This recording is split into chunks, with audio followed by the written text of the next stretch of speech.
Over the weekend, God was talking to me about total obedience, total submission. Now, something happened where I was having a conversation with my mom, and then our grandkids are around, which are my niece and my nephews, and I'm always mindful about what we say around them because my niece is 6 and my nephews are like 3, but my 6-year-old niece picks up a lot of things from people's conversations, and when you hear her talk, she talks more mature than her age, and you'd be wondering who told this girl this thing. So I'm really careful about what we say around my niece. I'm careful about what she sees as normal. So the people around her, the kind of conversations, I'm always careful about it. And my mom and I were discussing, and she, exclaimed a question at me in a way that was like judgment. And I saw my niece repeating that question in the same tone, the same attitude, and in the same judgy way. And she kept repeating it over and over again. And this was already getting me angry.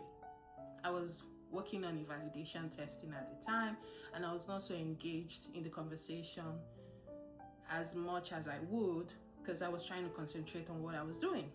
And then she kept saying it over and over again, and I'm like, okay, I need to take a pause because I'm beginning to get angry at the fact that she has picked this and she's gonna think this is normal.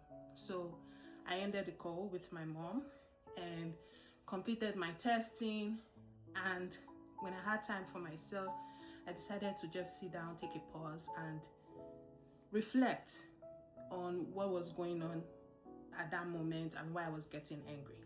Yes, the reason why I was getting angry is because I don't want her to see that as a normal way to speak to people or ask questions about the decisions people make.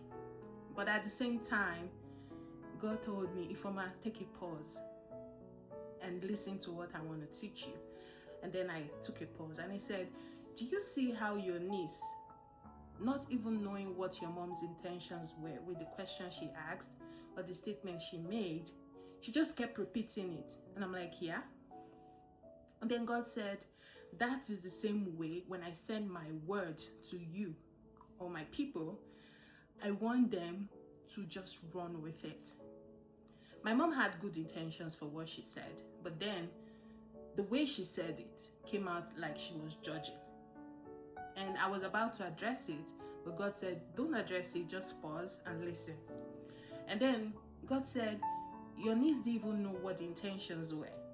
Neither did she know if your mom's right or wrong or, anything. She just trusts your mom's judgment. Trust that your mom will not lead her astray. And she just ran with whatever your mom said and kept repeating it.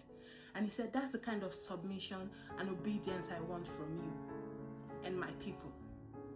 And he said, when I send my word, a lot of people still ask questions. God, are you sure you're going to do this? Is it for real? What you just said, is it for real? Meanwhile, God has sent his word, and all he needs from you is obedience, submission. And he said, look at Abraham. When he was Abraham and the angels visited him, they told him that you will be the father of many nations. Your wife will be the mother of nations. And Sarai, wherever she was, laughed. She didn't believe the prophecy. When she saw that age was against her, every of her biological functions had already shut down. She decided, okay, I'm waiting on God's promises, it's not working, then let me just do it the way it will work. God has already said, my husband will be the father of nations. She gave a maid, Agar, to him and said, have a kid with my husband. And even though that was not God's plan, for the way he was going to be a father of many nations, God still let her do her thing. She still gave Abraham that child in her 90s. And then God said, My thoughts are higher than your thoughts. My ways are higher than your ways. If you try to understand what I have said, you're not going to be able to understand it. Just run with the word, with total obedience, with total submission. And he said, people keep trying to bring my word to pass in the way they understand, with their own human understanding. They won't even let me do my work. And he said, the same way your niece didn't understand what the intentions were. Trust your mom completely, who is a grandma. That's the same kind of obedience I want. The attitude I want when I send my word. My word I honor more than my name. My word will not go void without accomplishing that which I've sent it for. So stop stressing. God's word will always come to pass. God will always come through for you. You just need to give your obedience and submission to God and trust His timing, because He's never late. Have a great day.